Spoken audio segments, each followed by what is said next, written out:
Thank you, councillors. Thank you, staff. I call this meeting a Corporate Services Committee meeting on the 13th of February 2026, open for 9 a.m, please, Karen. And firstly, we'll have a look at applications for attending via video link. No applications for video link, Mr. Chair. Thank you. Any apologies? Yeah, Mr. Chair, Councillor George Fraser is an apology. Mayor Morris Collison is present and as such will have voting rights. Just while we're also discussing that, I believe Mr. Councillor Collison has to leave at about 10:30 or thereabouts. Yeah, that's correct. And I'll need to leave at about 10. Thank you for the heads up. Do I have a mover? Moved. Second. Councillor Shields, seconded Councillor Collison. All those in favour? Ayes have it. Any disclosures of interest today? Nil received, Mr. Chair. Public participation? None recorded, none. Now, if I can change standing orders today with the business items regarding the two gentlemen's scheduled meetings. If we could start today with Corporate 2.3, the Contractor and Expense Report. If I could pass that on to you, please, Mr. Phelps. What page is that? That is page 133. It might be slightly different on your iPad. Close enough. No, it's Very good. You need to move for that, Mr. Chair, to change the standing order or not? yeah, sorry. Yeah, we better that have way. a move for that. Thank you, Mr. Mayor, and seconded Councillor Shields. All those in favour? Thank you.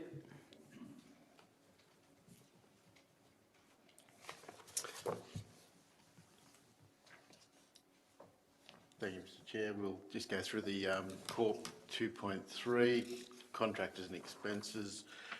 As you can see, the contractor schedule on page 135 is nil, and we've got a summary there of the consultancy and legal costs coming through with some details of what some of those costs are for. So just for your information. Thank you. These appear relatively unchanged since our last meeting. Is that correct, Mr. Phelps? Pretty well, yeah. No, we haven't had too much movement. A bit of planning matters coming through, and property and leases mainly in regards to the legal space. So, apart from that, nothing much has changed. Councillor Shields. Mr. Chair, just a question to the Finance Manager. Debt collection and legal fees, budget 71,000, revised budget 71,000, year-to-date budget 3,000. So that's been a significant change. Is that what you're telling me? We haven't received any bills from the actual debt collection. We have been active in our debt collection area, so that has been ongoing. So we're just waiting on some invoices probably to show up in the next couple of months. So we are expecting $71,000 worth of which will be on charge to in debt collection to the ones who we are seeking recovery from. So effectively there'll be a nil effect overall from a revenue point of view as well as a cost perspective as well. That's what you're hoping, because these people have already not paid a bill, and then when we add to their bill, we're confident they're suddenly going to pay. Overall, we have to run through the debt collection process, obviously. And a thing to take into note is that even though you don't want to go down that path, is that the actual debt is secured against the land. So that's how we just more or less monitor it. All right, there being no further questions or comments, do I have a mover? Yeah. Moved Councillor Shields, seconded Councillor Stoles. All those in favour? Ayes have it. We'll move forward to the property update, Mr. General Manager. If you Thank you, Chair. I'll pretty much take it as read. I'll just probably point out, quite pleased with our commercial returns at the moment. They're well ahead of budget in regard to the leases on commercial properties. So that's they're sort of carrying the bulk of the performance there. You can see the chart shows a steady increase in the number of leases over the last 12 months as well. So we're picking up some of those properties that weren't previously leased or didn't have official formal arrangements in, and as part of some of the VPAs, there's also some various leases being put in place for land tenure. So that's all very pleasing. There's a bit of a list of the status on some of the properties. Probably the most up-to-date ones are the Rosedale Estate is coming back to this full council in February, as requested by this committee last time. We haven't had a council meeting since the last Corporate Services Committee, so that'll go to the first council meeting this year. And we do have a couple of properties nearing completion on potential sales at the airport, so they're progressing as well. Just a comment through you, Mr Chair, mightn't be the right spot to have it, but we held the GO meeting yesterday and our General Manager gave a very good presentation to all mayors and GMs on the Upper Shire's finances and what we've done over the last 5 or 6 years, and it was well received. We got congratulated on where we're moving, and they all realise, because they're in the same boat, a lot of them, how tough things are in rural councils. But yeah, well done to the General Manager yesterday, and it was great to get a shake of the hand from a lot of the GMs and mayors. Thanks, Mr Mayor. Through you, Mr Chair, can I just ask a couple of questions about the leases? One's the Aberdeen Air Quality Monitoring Station. Is that leased to Dartbrook? Who's that? Who's the actual lessee there? I'd have to check the actual, because quite a few of them are in business names, so Right. I'd have to check to get the But it's someone correct who's name. recording Air air quality, quality. yep. And the other one is 1 to 10 Walter Pye Avenue. That's out at the airport. What's that? So we've got a number of parcels at the airport that are council owned. Yeah. We are progressively selling those to operators, service providers, anyone who wants a parcel of land for a hangar or something to that effect. So I think we've got 2 left in the mix. Correct. Yep, 2 left. Thank you. I think, thank you for the transparency here that is being shown and all the listings. And what it does show is, to my knowledge, and I could be corrected here, of the 40 various properties listed here, or 43, we owe money on 3 of those properties. So there's a large asset base there with very little debt on it. We got any more further comment or question on the property update? There being none, could I have a mover, please, to note? Move that way. Move. Councillor Colson, second. Councillor Shields, all those in favour? Ayes have it. And we'll move forward now to the grant report for Corporate Service Committee, please, Mr General Manager. Yeah, again, I'll sort of predominantly take this one as read, but I will just point out we have had 1 successful grant for $120,001. That was for the flood management program, so that will allow us to complete a portion of work in regard to the Murrurundi-Blandford and Willow Tree flood risk management study. We've submitted a few more grants in the January-February period, and we've listed those there. We have also a list of a number of funding opportunities that we've previously applied for and not yet heard back on.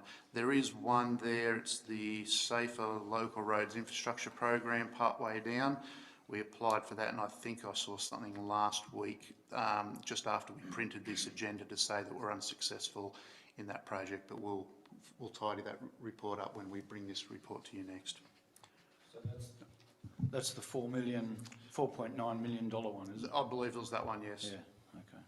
So, Mr Chair, Wayne, is this our new grants officer involved in most of these? Yes, so Kate's been appointed as our grants officer. She works predominantly 3 days a week, and she's been working on this. She also did the report, or pulled together the report from staff comments that you'll see later on the financial sustainability inquiry. No, congratulations to her, she's done a great job. No, she is. Yeah, absolutely. I second that. I've had a little bit to do with Kate in that role there, and she's working exceptionally well. It's an area that we've needed some talent in, and I think you've done well in filling that role. Thank you. I'll pass that on to her as well. Thank you. I will just say it is pleasing to get that $120,000 on the floodplain management group. I chair that floodplain committee for Scone and Aberdeen, and we've done those studies for both Scone and Aberdeen, and now we'll be able to do one for Murrurundi.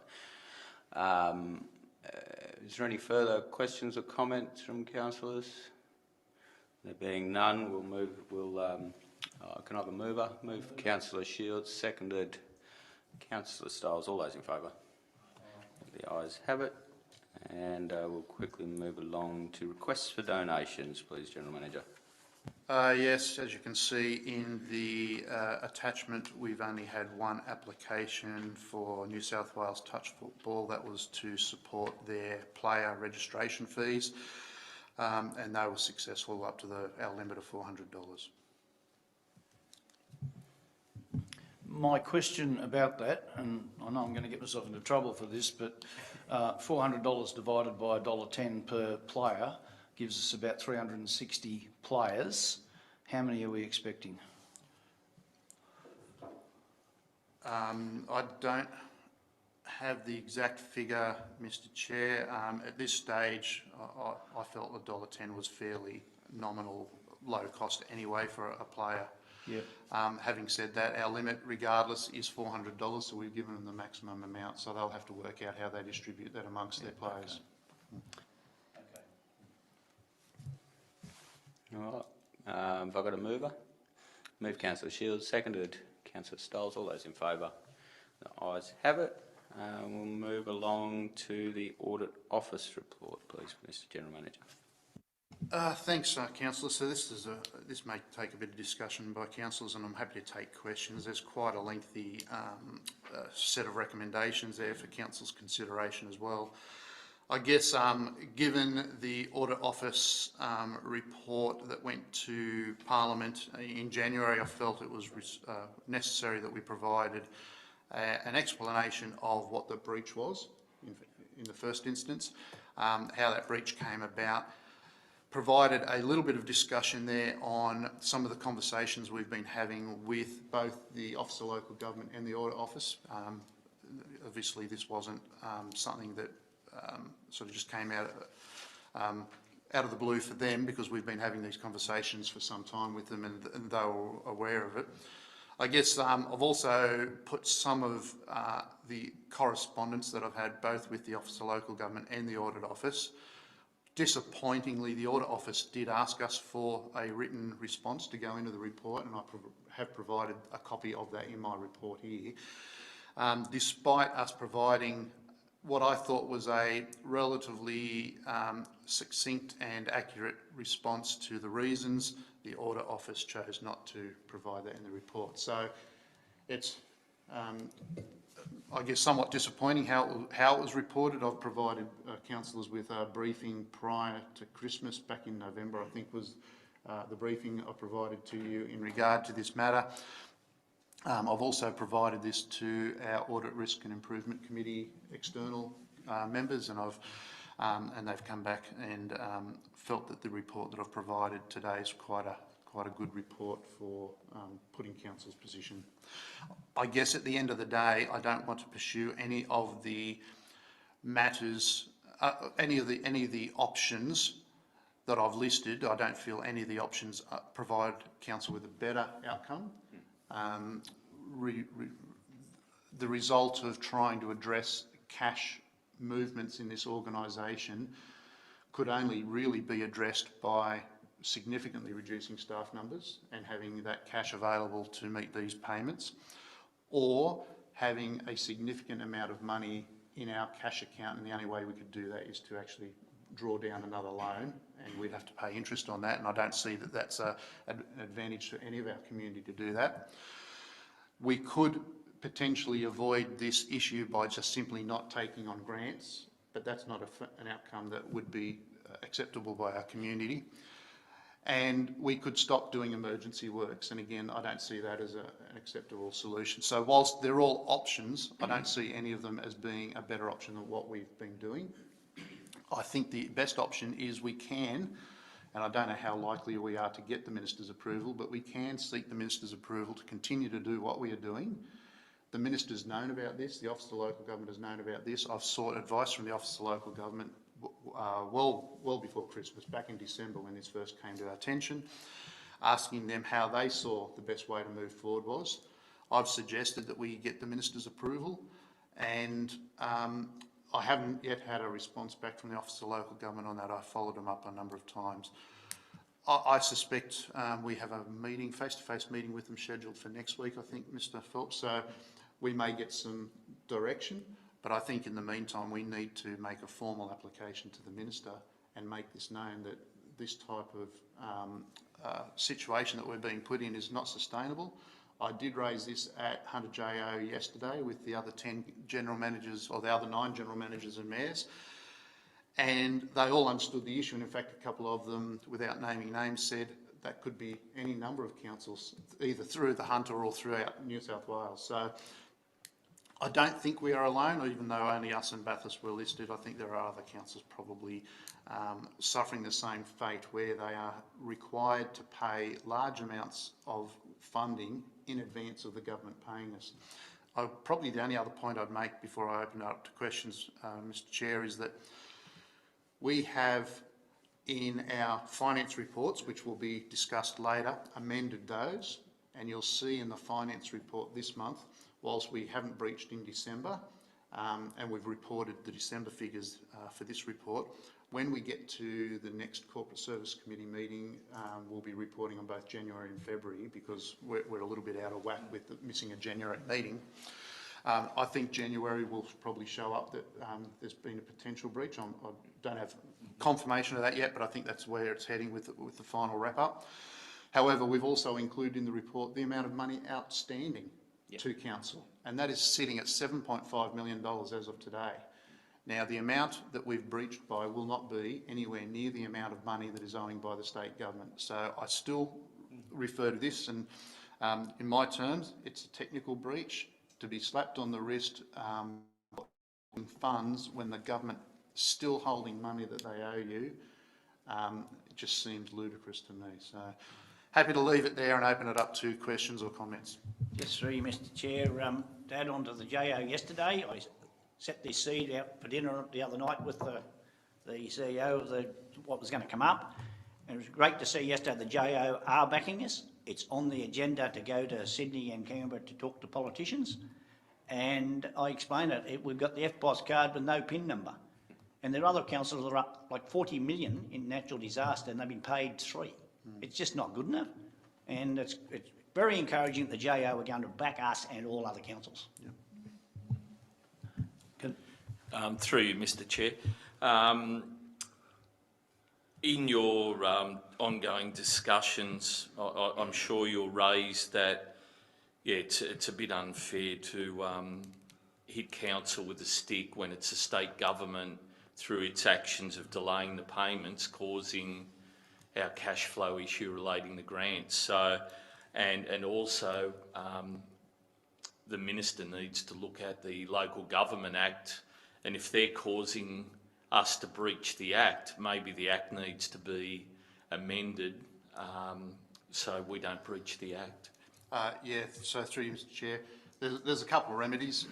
Changing the Act would resolve it once and for all. That would probably be a fair piece of work, and I would imagine there's probably some reluctance to that. You can, in fact, breach the Act with the Minister's permission and not be penalised, and that's probably the first action that I'm chasing at this stage, because I think it's the simpler path. I don't know the Minister's appetite to doing such. They've given us permission to borrow in the past. That's a fairly standard practice. Whether they would then extend that to allowing us to continue to use these restricted government funds, knowing that there's other government funds on the way, will be something we'll be testing, I guess, if this if this recommendation becomes a resolution. Councillor Shields.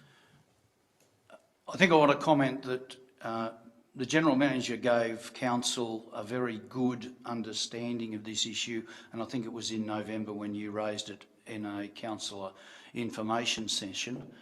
And then I listened firstly to the General Manager's interview on ABC Radio, I think it was the week before last, and I think the following day it was Mr Whitworth from the Office of Local Government who basically gave a very sound and reasonable explanation for what was going on.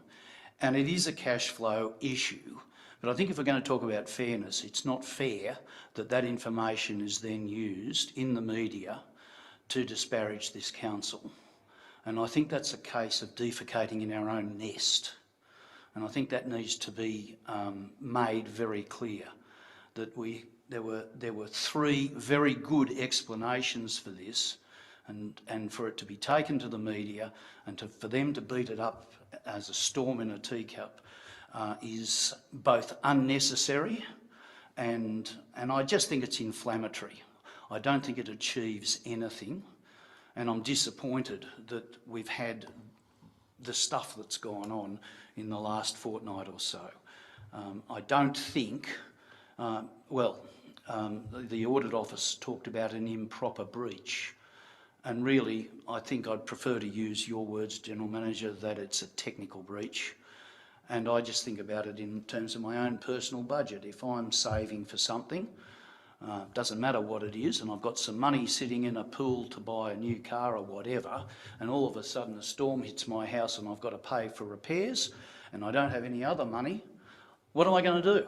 I'm going to go to what is technically restricted funds to pay the bill, because I don't have an option until my insurance company comes good. So I think it's just, personally, I think it's disgraceful. Disgraceful. That's enough for me. And I'll just add a little bit further to the General Manager's comments and so forth. I suppose you've got to look at this as a short-term side of things. You've got to look at the long-term financial plan moving forward. Now, this may be an issue that we are struggling with at the moment.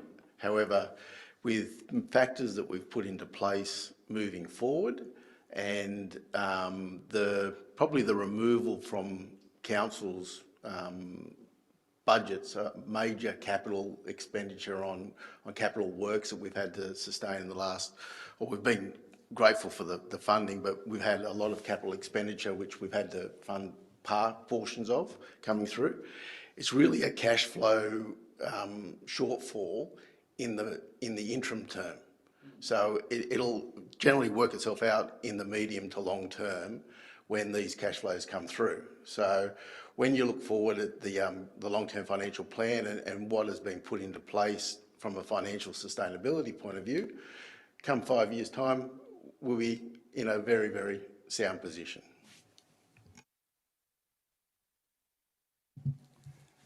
All right, thank you.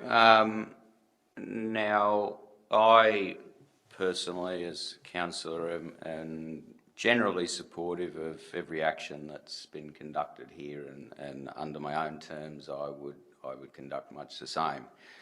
We talk about this being a technical breach, however, and unfortunately we live in a technical world where councillors are responsible for the funding arrangements within council.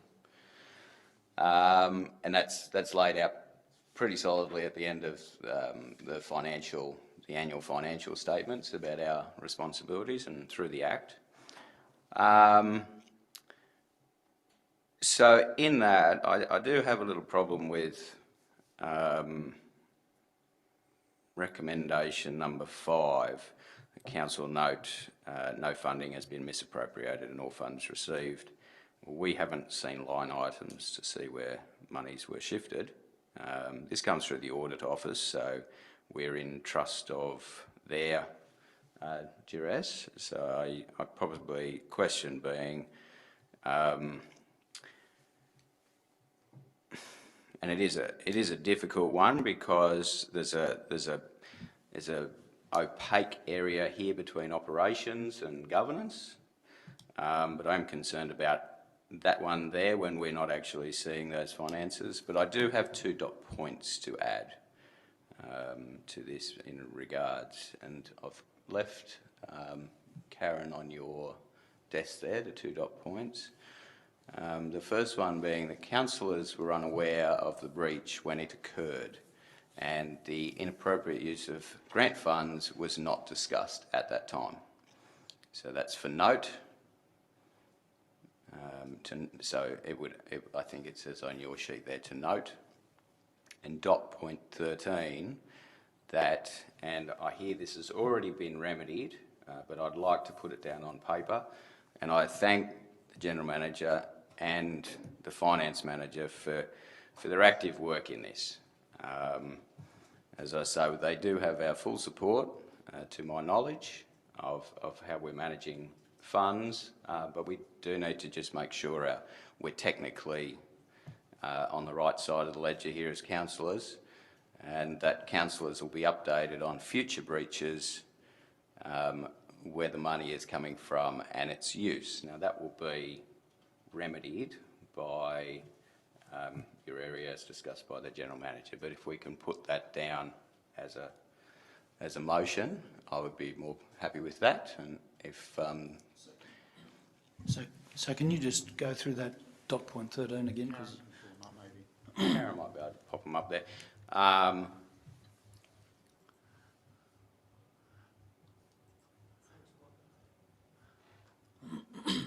So I've put it at 30 days because that gives us time for a cycle in the reporting,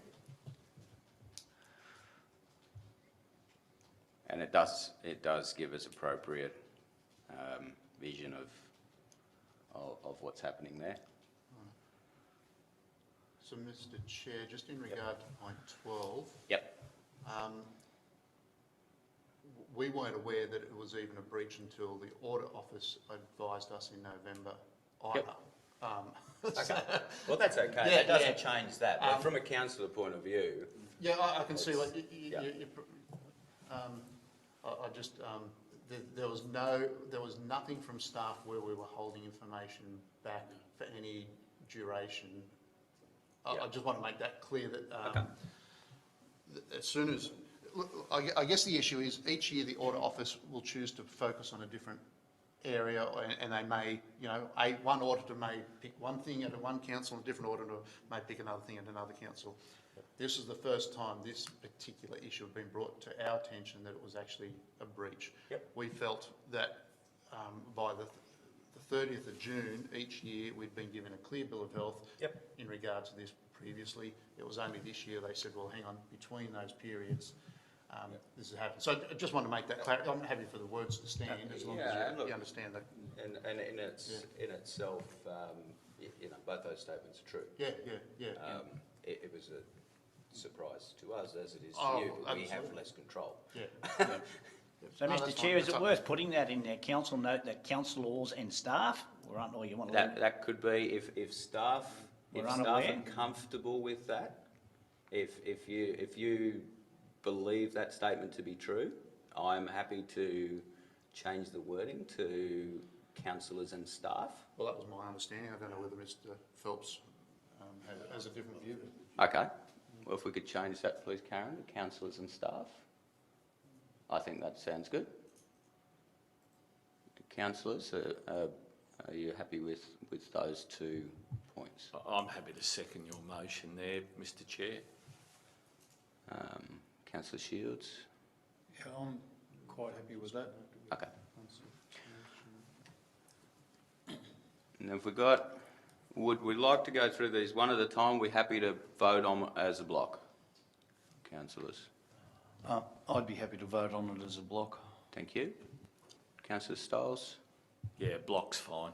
Okay. Have we got any further questions or comments?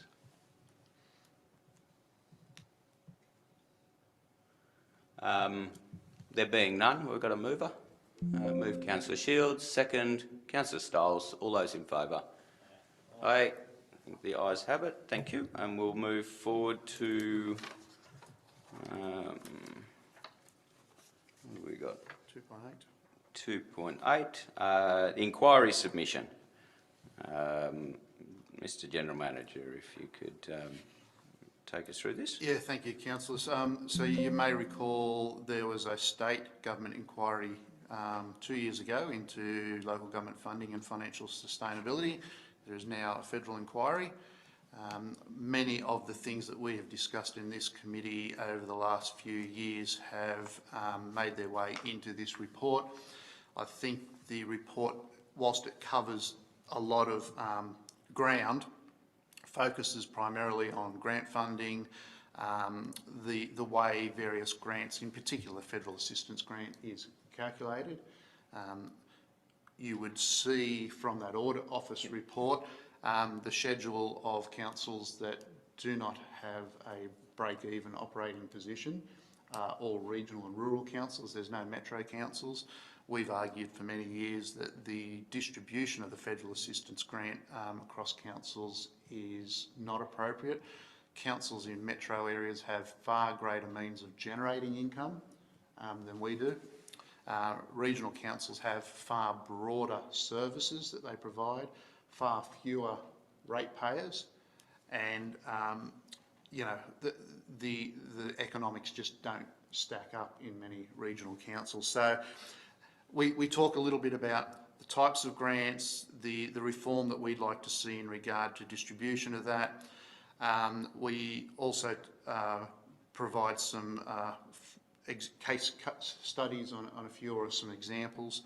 We definitely delve into the emergency and disaster funding that we've been talking about in this committee for a number of years as well, and most importantly the impact that not having access to emergency funding for water and sewer business because of the commercial nature of that business. We talk about the difficulty of getting ad hoc and one-off funding at sort of fairly short notice. We would much rather see a staged and long-term funding program. We have to do long-term financial plans of 10 years, but we don't know what our grant funding is 6 months in advance sometimes. So, you know, other than the federal assistance grant and the block grant, there's probably very few grants that we have some degree of certainty around. So it would be good to get some longer term certainty from the state, and surely the state and the federal governments would benefit from having a longer term strategy around that as well. We talk a little bit about some of the indexation issues with funding and how that impacts. There's a little bit of coverage in regard to some of the mechanisms and how local government, you know, functions generally. So we've sort of gone for a fairly broad brush in this. We talk about workforce pressures. We talk a lot about pressures of regional councils in particular to source the skill base that we need, and in particular the grant funding around that. Having said that, the Fresh Start program, I believe, has been one of the best programs the state government has introduced. It's allowed us to put on a number of trainees and apprentices. Quite often state government programs are bureaucratic plans, strategic plans. There's no actual physical benefit. Fresh Start was just, here's some money, go and find trainees and apprentices that can work in your business and you can train up. And it's been a great program. So we talk a little bit about some of that as well in there. A bit about coordination between local government, state government, federal government. So, look, as I say, we've covered a fairly broad ground. I've had a bit of feedback about some formatting and some, you know, minor edits. I'll take that on board. But if any councillors got any comments or questions they'd like to raise now, I'm happy to take it. Through you, Mr. Chair, this is discrimination by postcode, the way the funding is. The current political system caters for the Sydney-based region, and as you've hit on, we provide far more service-wise out here, yet due to the votes, the political votes that are down in Sydney, we seem to miss out. Through you, Mr. Chair, I just want to make a general comment that I think this is an excellent submission. I think it outlines the issues that we are struggling with and have struggled with, and my compliments to those that have been part of putting this together. My hope is that there'll be a few reports of equal quality land on, I think it's Mrs. Phillips, MP, her desk, and that she and her committee look at this very carefully, and then I hope that when they deliver a report to the federal parliament, that there's a little bit of backbone and they actually turn around and say, right, we have to fix this, because we've talked a lot about financial sustainability over a long time. I sat through the local government conference last year, and I don't know how many times I heard that referred to as financial sustainability for local government in New South Wales is under enormous threat. So sooner or later, governments are going to have to accept that LGAs do actually fail financially, and then it's going to cost them a whole lot more to bail it out than if they get the funding right at this stage. So thank you to the report writer. I think it's an exceptionally good submission. Through you, Mr Chair, on page 163, 89 bridges and major culverts, have we still got 23 timber structures? Is that on page 163? And 89 bridges and major culverts, 23 timber structures, that wouldn't be right, would it? No, we'll update that, sorry. Thank you. Yep, good pick up, thank you, Mr Mayor. Just that we were talking to the JO yesterday about how lucky we are, we only got one wooden bridge. Yeah, no, Thank correct. you. Well picked up. Through you, Mr Chair, is that the Allen Bridge? Is that the only bridge we've got left that's wooden? 3. We've got 3, have we? 2, is it? We've got one Allen Bridge and a heritage bridge up Rookel, which is, yeah, that's for the state, yeah. Yeah. And we won't count Morundi's Swinging Bridge.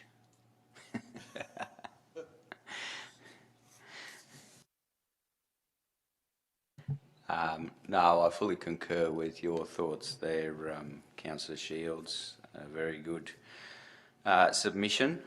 And I thought, questions without notice, Mr Phelps, I know you enjoy this, and just to expand on the financial assistance grants and some of our cash flow dilemmas, would you be able to run through, say, the last 4 years of how lumpy those funds can be? Because they don't all come in at the same time, do they? You might get grants in advance of 85% or 50%. Yeah, through you, Mr Chair. The financial assistance grants probably for the last, be 8 years. The federal government has provided the federal assistance grant for the upcoming year in advance in June. It's one of those items that you don't know until it actually happens. So, and the percentage, you don't know until it actually happens. It's very lumpy from a point of view of that. It's gone from being 25% to 50% to 75% to 100%, then dropped back to 75%. Now it's back to 50% in the last year.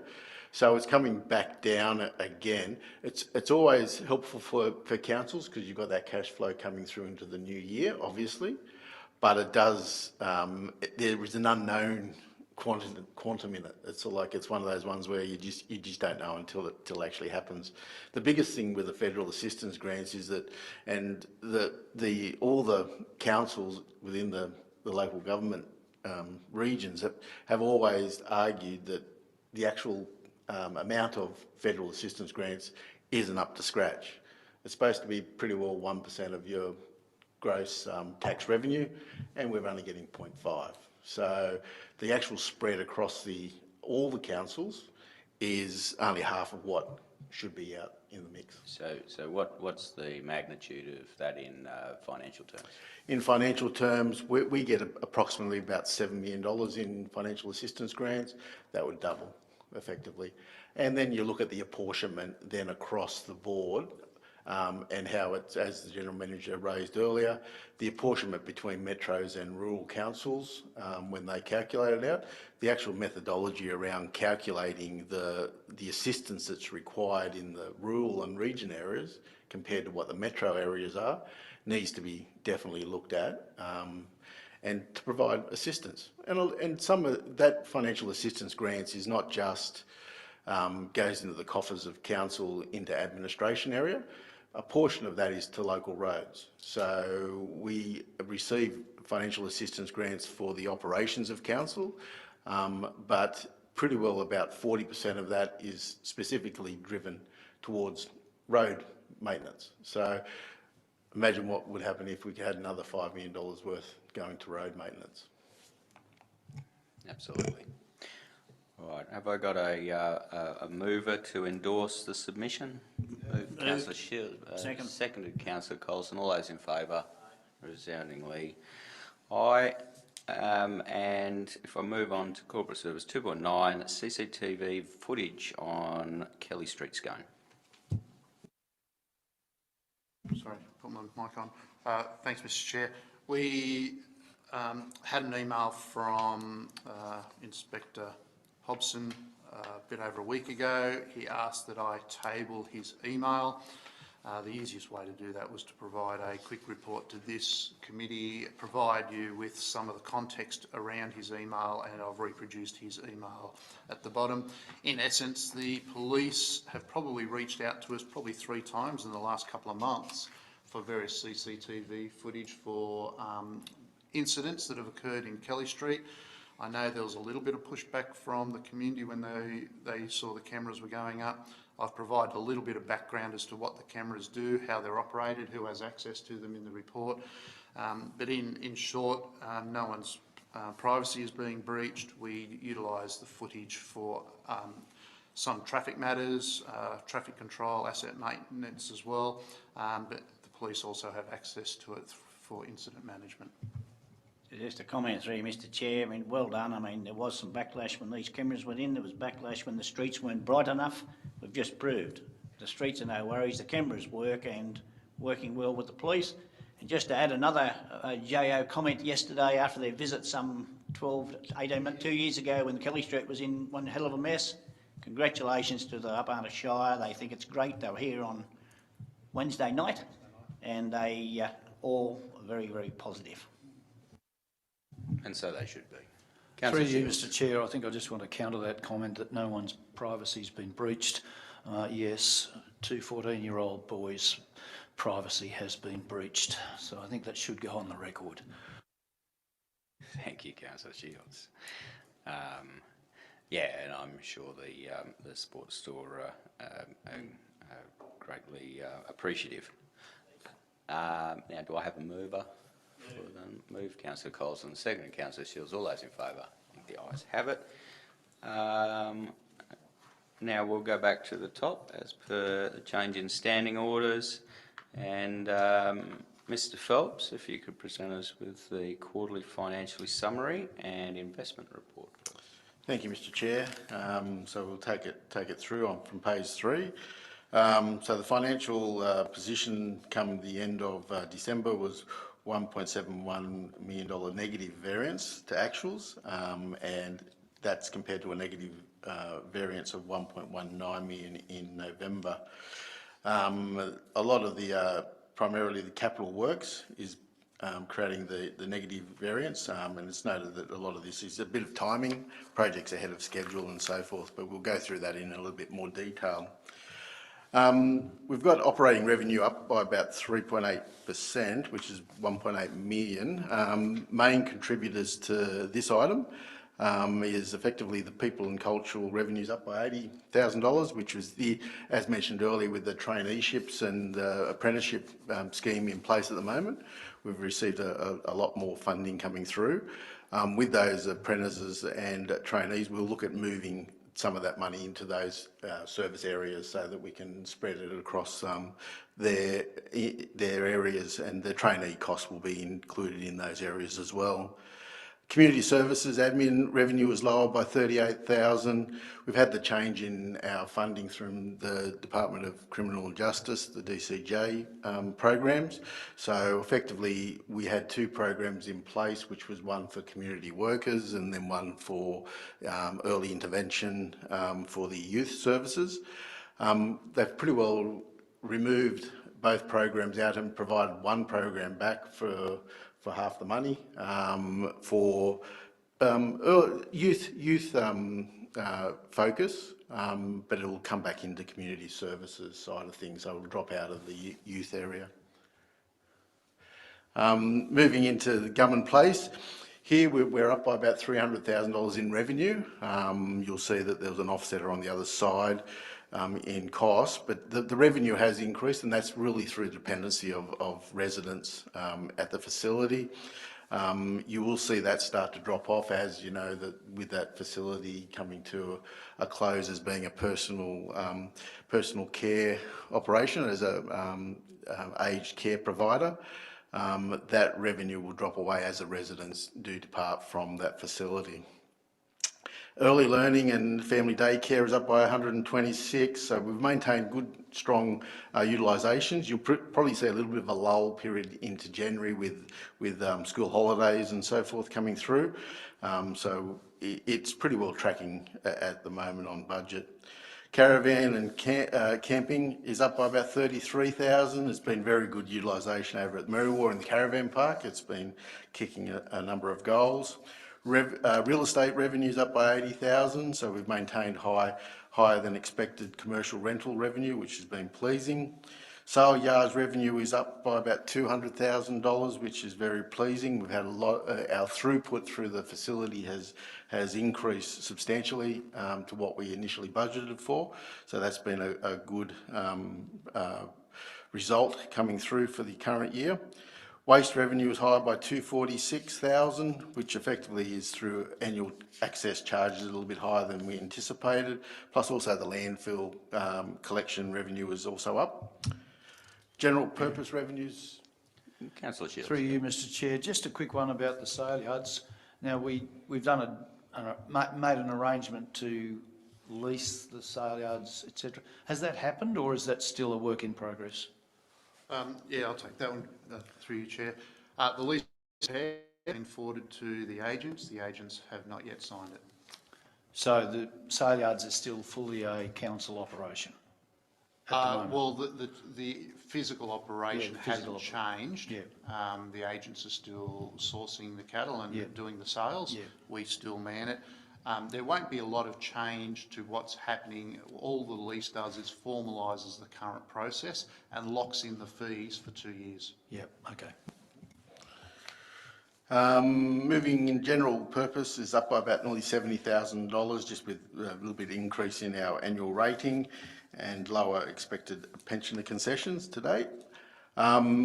Public cemeteries is up by 44,000, so there's been continued strong sales of site plots. So good thing for council, probably not for the people who use the site plots, unfortunately. Town planning is up by about $61,000. So we've had increases in our stat fees for Section 94 development, which has been very pleasing. So the development around the area is moving ahead. It's been offset in part by the lower contributions from the New England and Western Arana RES funding at this point in time, but it effectively will be brought up to speed as we're coming through. That is a pretty well Energy Co item. Initially we were anticipating, or we budgeted for about $500,000 to come towards council, which was unrealistic. There's no way you can spend $500,000 towards the events within that funding. So we've gone back to the Energy Co and advised them that, and looking to spread out those funds for a longer period in the 3-year term that was initially said about. So that will hopefully be a benefit to council moving forward, not just over that 3-year period, but out to 5 to 7-year period. White Park revenue is lower by 40,000. There's been strong small to medium events held to date, and there's a full book coming through for the second half of the financial year. We're just reviewing the camping revenue through our agent who books the camping, just to make sure that we've recovered all our camping fees from them. So that may increase up slightly from that. Water revenue was higher by 280,000, just higher developer contributions again, and our consumptions have been up overall for the year. So it's been chugging along. Sewer services as well. Developer contributions has been a major increase in that area, as well as the user fees as well with the trade waste usage. Moving into our non-operating revenue and expenses, they're pretty well straight on budget, so there's no real comment in regards to that. Overall, our operating costs, as a bit of an offsetter against the 1.8 increase in our revenue streams, we're also a little bit overspent in our operating revenue overall, operating expenditure overall at $1.2 million. The main items of this, there's a lot of ups and downs within the operating expenses. Overall corporate administration costs, so as a bulk, it's lower than budget by $188,000. A lot of savings within wages is coming through, with a few staff vacancies in the areas. Plus also we've been less costs involved with our maintaining of our fleet by about $119,000, which is a large chunk of the $188,000 positive variance there.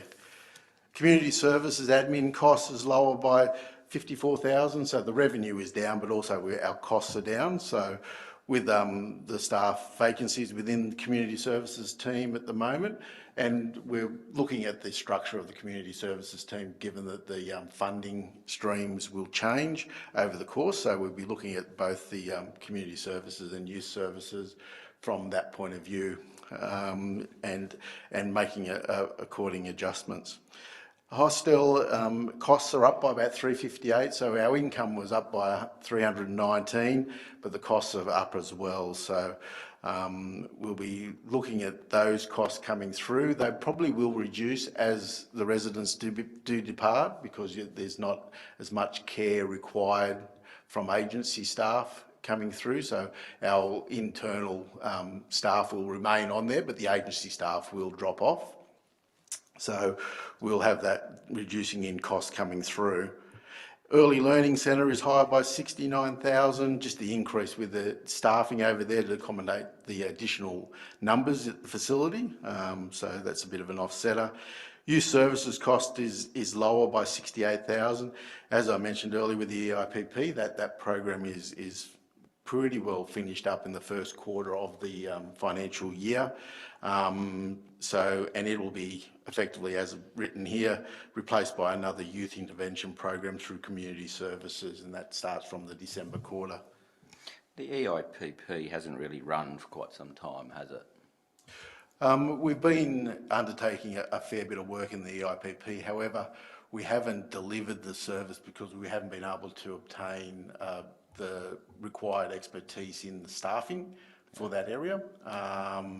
So we've tried to use counsellors outside of actually employment of staff, but we haven't been able to facilitate it, and DCJ is effectively taking it back into house. And that's understandable, because if you don't use the grant, you Correct. lose it. Yeah, 100%. It is a shame. I mean, we're seeing, we just talked about the CCT footage of youths and causing trouble, and we're starting to see more of it across Muswellbrook and Scone. So I myself, I have an interest in making sure that that's pretty strong in our community services area because of the ramifications for it not being. But anyway, that's just me.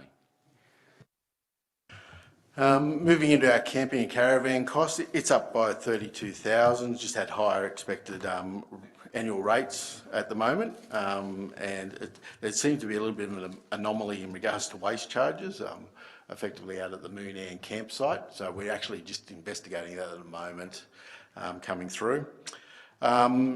Economic promotion is higher by about $40,000. Business services admin costs, so we've got a staff member in that area that's looking after the business services, which is the real estate and the sale yards, White Park, coming into the mix.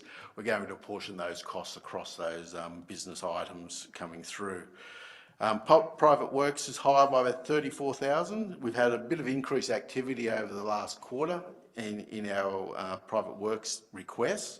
So we'll progressively invoice those over the next few months, so it'll be offsetted by an increase in income. Sale yards costs, even though we've got $200,000 extra in income, our costs are only a little bit higher by about $36,000. So that's been quite pleasing. So there's a net benefit there overall. It's a very good result and pleasing. I've been a little bit active down there the last little bit, and it's good to see a range of new buyers down there, really making that an active space. And I think Stock Live's making a big difference. So our investment in that is making a big difference going forward.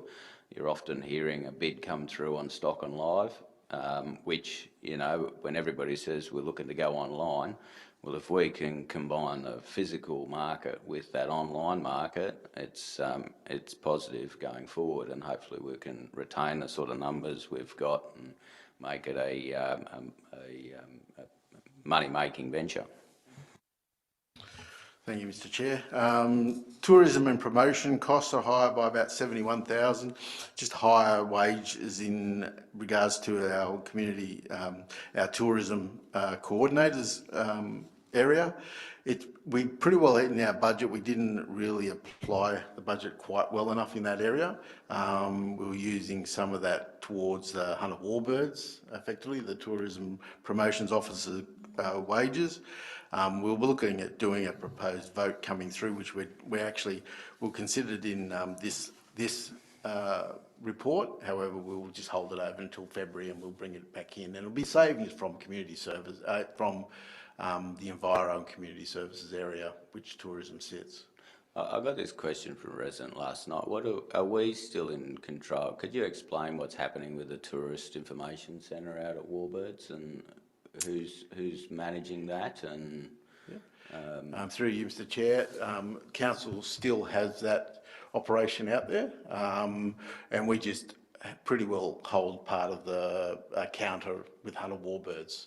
So we are actually proactively out there as well. Yep.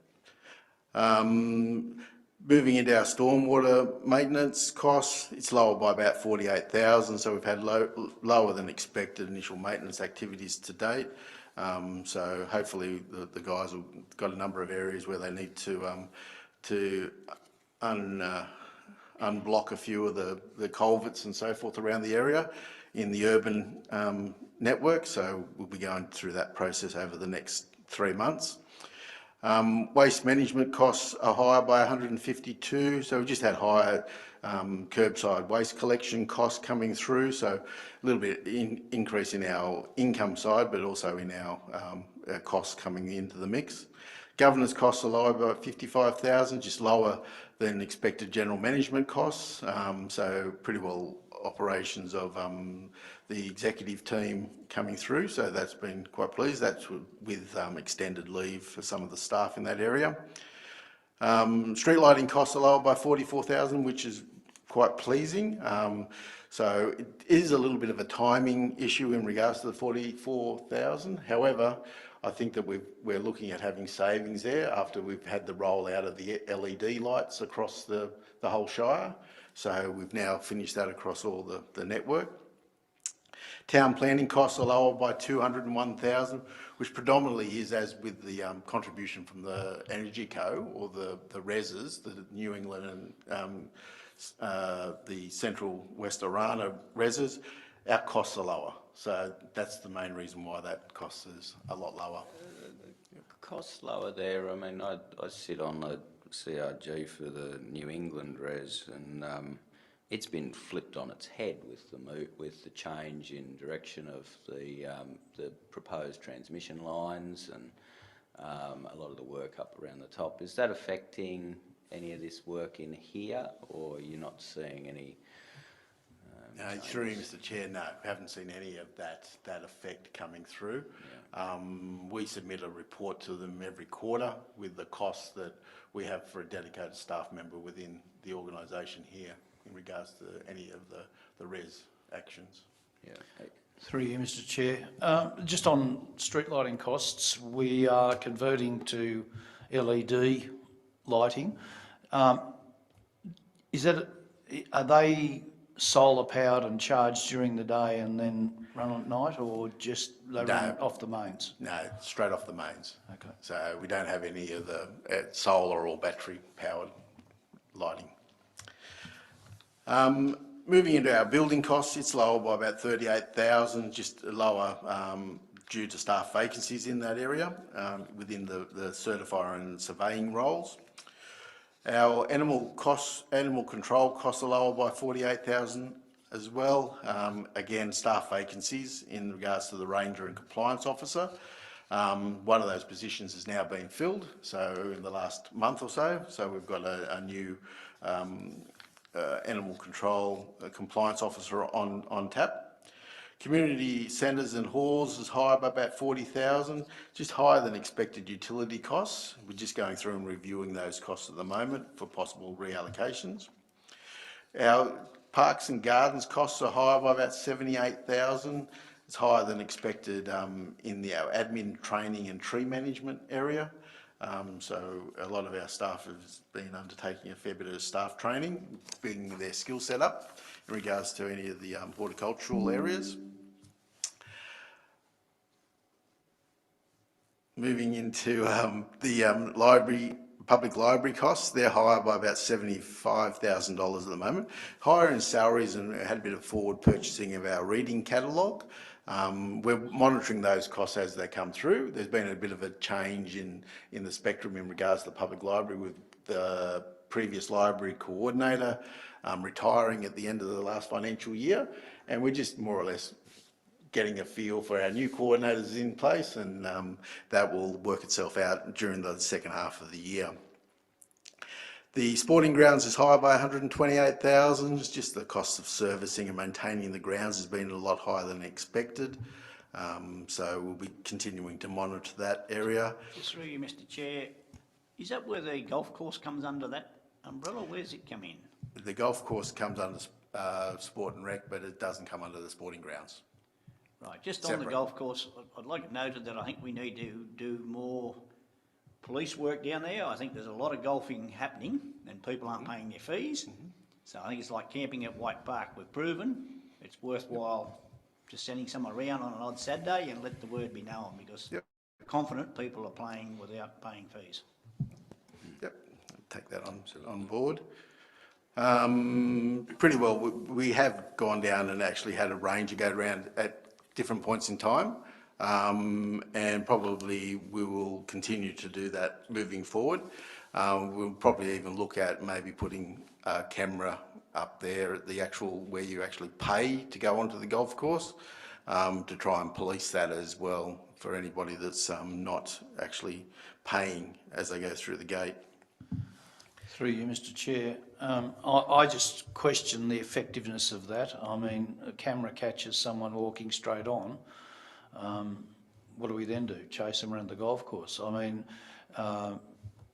you know, look, I'm just concerned that we do something that may have negligible effect and cost us, I don't know what it would cost, but it costs us money, and we really don't get a benefit. I understand what you're saying, but is it going to deliver Yeah, through you, Mr. results? Chair, probably physical presence is the main item that we need to undertake. The camera is pretty well just a deterrent. So people with a mindset of, God, I'm on camera, I'd better pay. So it's like a guilt thing, I suppose, when you look at that side of it. I think what you ought to do is you ought to put one of those signs up that says, "Smile, you're on camera," as you're walking on free of charge. I think you've really got to ram that home. Thank you, Councillor Shields. Moving into the aerodrome costs, they're lower than budget by 53, so our operating model out there with the contracted ARO and the council parks and staff maintaining the landing area has been lower than we expected in cost side of things. I know that there is a bit of work to do out there at the moment, so I think we've got the Parks and Gardens crew lined up to go out and do a bit of mowing, and also to bring it up to speed with the Warbirds Over Scone event happening in March. I was going to ask, are we, I'm a little bit vague on responsibilities out there. Are we responsible for all the gardens around the car parks out there? We're responsible for around the car parks, but not around the Hunter Warbirds facility itself. Okay, well, around the Hunter, I walk past there every morning, and around the Hunter Warbirds facility itself is very well maintained, and it's been going very good, but the gardens around the car park are a disaster, and I'm sure you've just alluded to that. Yes. But yeah, if we could, as that is our visitor information centre, I think it's probably in our best interest if you could pass it on. Parks and Gardens do an absolutely fabulous job around the Shire, and obviously that's not been given as a focal point, but it is our tourism focal point, and so can we please weed the gardens? Yep. Yep. Thanks. Through you, Definitely. Mr Chair, I just noticed on aerodrome costs, though, on the revenue side, there was no significant variance. So is aerodrome revenue basically tracking according to budget, is it? It's a little bit down at this point in time. It's mainly on a cash basis. We have a number of bills that are outstanding at the moment that would bring that up to speed, which we're going through and chasing at the minute. Yeah, okay, thank you. Further to that, I'd probably say that the actual landings itself are pretty well on track, so coming through. Moving into our footpath area, the maintenance area is down by about 36,000, so we've had limited maintenance there, and I only mentioned in the budget meeting recently whether we've gone around and done a full inspection of the network, which we're undertaking at this point, and pretty well being reactive to CRMs coming through for any trip hazards for the community. RMS state roads costs are lower by about 48,000, just lower than expected routine maintenance undertaken while we undertook a major intersection work at the Cassilis intersection there. So it's continuing on though into the second part of this financial year. We've got a number of other major private works jobs that are coming through as well in regards to sealing and heavy patch programs. So that'll be quite pleasing for council's bottom line. With our local roads admin and training costs, it's higher than budget by 151,000. It's been higher than expected salaries and training activities undertaken to date. Just reviewing those costs and seeing whether or not some of that can be apportioned to some projects so that we have some grant funding for. Local roads maintenance, local roads and regional road maintenance is higher by $780,000. The increased focus on maintenance over the last 6 months with the actual flood damage coming through should be the focus for the second half of the year. So once the grant funding is approved for that, we will be undertaking a lot of flood damage works. And as you can see with the flood restoration works on the next page, we've progressed with some of the events, but we're just awaiting for approvals for the 12-12 and the 12-16 event, and the crews will be jumping onto that works as soon as we get the approvals from the Reconstruction Australia. Through you, Mr Chair, the 12-12 and 12-16, they should have a dollar sign in front of them, should they? Is that what you're expecting? No. What's Effectively, 12-12? that's the event number. The event number. Yeah, that's the disaster event number coming through. So they apportion an event number to every disaster event. So that's the two events that we've got. And as alluded to in the grant report, you would have seen the dollar numbers around those two events. They're actually in the grant report. So if you have a look in there, you'll see the dollar numbers. Sewer costs are higher than budget by 86,000. We've just gone through and reviewed all the sewer costs in our treatment activity area, and there is some that will be moved out to capital renewals, so that should improve that position there. And same with water costs. We've reviewed our maintenance areas in there for our pump mains and pump stations, and there is some costs that will come back out and go into renewals as well, so that will reduce that down significantly.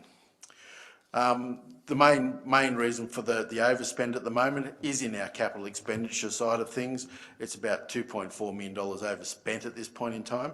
A lot of it is timing, as mentioned earlier, which is pretty well projects that are ahead of time, and projects that we will be bringing funding in for as well. So Campbell's Corner is higher than budget by 240,000. So the works to finalise the compliance works and the restoration projects all around it, there will be some grant funding to be offset against that coming through. So that's a lot of the facade works that being undertaken at that facility. Bellman Hangar is lower by 28,000. The works are continuing. We're hoping to have it stood up by December. However, it's only just been in the process of being stood up at this point in time. But it's progressing along, and its completion date is expected by March, April this year. The Christmas lights, we didn't get there, so there was no extra Christmas lights put out. To great disappointment. To great disappointment. But anyway, hopefully we can look forward to the future, because Christmas is just around the corner, as they say. But Very if we true. could, it does look quite measly, and it's been stated that to spend on Christmas lights and that sort of thing is a waste of money and ratepayers' input, but it also is impactful to our community and the vibe of our community. And I think it's the one thing I've copped the most bashing over this year is how grinchy are you that we can't put a bloody bauble up down the main street for our Christmas parade. Sorry, Mr Chair, I tend to agree, and I'm really, is this the right spot for our Christmas tree here, when all our activities are down in the, I mean, I don't know whether it's looking at, is there a better spot for this decoration to catch the traffic going through? Just a comment? Or an alternate for down there. That's we've spent a lot of money on that as a focal point, and no doubt we will in future. I think it's going to be a great space once that big tree is growing magnificently there, and I think it'll be a terrific space, but we could make it a bit of a focal point going forward. Just looking at an ornament there we may not put down there, but yeah, going forward, definitely some food for thought. Well, Mr Chair, we'll put it back into the budget when we do the Depop process for next year. Okay. Waste facility at the entrance road, it's pretty well nearly all but complete now, so we'll be bringing in some votes for that coming through. So it's higher by about 113,000. Scone Park upgrade is being finalised now, so we'll again be bringing in a vote to cover that off. So that'll be a process in the next in February's meeting. White Park development costs are higher by about 48, so the new powered campsites are in place at the moment. We've got a contribution that is coming from a local business, which is quite pleasing towards that. So we'll be invoicing that over the course of the next week or so and moving that forward. But it's been quite good and well received from a camping Mr. Chair. point of view. Okay. That local business making a contribution, is that someone just being very generous to council, or is it something as we've invoiced? Is it a legitimate charge we've charged? What's that about? Yes, it's a contribution from a local business within town towards the facility down there. That does get some benefit from the facility through the tourism aspect. Yeah, right. So it's a commercial Venture. Yep. It's a commercial arrangement from their point of view. Exactly. They're not just being generous. No, not pennies from heaven. No. Okay. But it is looking fantastic down there, and I saw some pictures of the site before the recent works have been done, and now there's been a lot of work to clean up all down the side in an operational space. And now that we've got the camping on, we've seen lots of people utilising that powered camping, and it's going really well going forward. So yeah, Yes, exactly. it's good. Yep. And a further enhancement down there has been the extension and development of the storage compound, so to put the arena material and so forth like that. So we've got some funding for that will come through in a vote as well. Coulsons Creek Road is higher by about the $230,000 mark. It's progressing on schedule, so it's been quite pleasing. So it's now open for traffic in December, and the finalisation of that project is happening over the course of the next month, with the official opening happening in March, and our final reporting to the state and the federal government agencies who funded the project. The rural road. Through you, Mr Chair, Coulston's Creek Road, how much are we still owed in grant funding? By the end of the project, so at the moment it's about 700,000 to the end of December, but once we put our final reports in, it'll be about 2.5 million of the final wash up. So can we say that most of that $2.5 million is what we've spent? Yeah, we've spent about half of that at the moment. Yeah, so Yep, 1.2. correct. So here's a perfectly good example of us having to dip into other funds to meet our obligations. Yeah, and those those funds won't be payable until we actually submit the final acquittal reports. So that's when they'll be paid. Moving into our Barrington Forest Stage 1 cost here, the project was completed late last year. We've got a late invoice for some guardrail costs for about $600,000. So we're looking at the funding of that through Roads to Recovery. Seeing that project was finished off and we've received that invoice, so we'll claim that through Roads to Recovery and move that forward. If I remember rightly, that project was done under budget, wasn't it? Yes. Very good. Into our Scone CBD project, it's higher by about 170,000. So we had some required works for the high pedestrian work down there. So we've had to undertake those works. So we were looking at an area to fund that out of. Glenbourne Dam upgrade, it's finally finished and everything. The final costs are through, so we've got a vote coming through for the remaining $125,000 worth of it. The Merriwa effluent discharge upgrade, it was higher by about $160,000. So that project is now complete and we've got a vote coming through requested for that. And as an onset to that, the Merriwa sludge drying beds are also high. 34,000, so that project's now completed. But that facility is now compliant with that, with that change. As far as I'm aware. Yep. And the only other item in the capital works is the sewer renewal works is up by 63,000. So just the renewals are continuing. The costs are higher than expected to date, but it's only really a timing issue coming through. So in essence, it's $1.7 million negative to budget overall. Our budget position hasn't changed in the mix, with a lot of scheduled votes and surrenders coming through this month, and we'll have another number of votes and surrenders coming through in February month as we've gone through and really reviewed the capital works program and the scheduling of when those works will be delivered, and there'll be some changes in regards to that. There'll be some works deferred into the mix into the 26-27 year. The overall bank funds, we've got $16.8 million at the moment. $16.8 million effectively in investments at this point in time.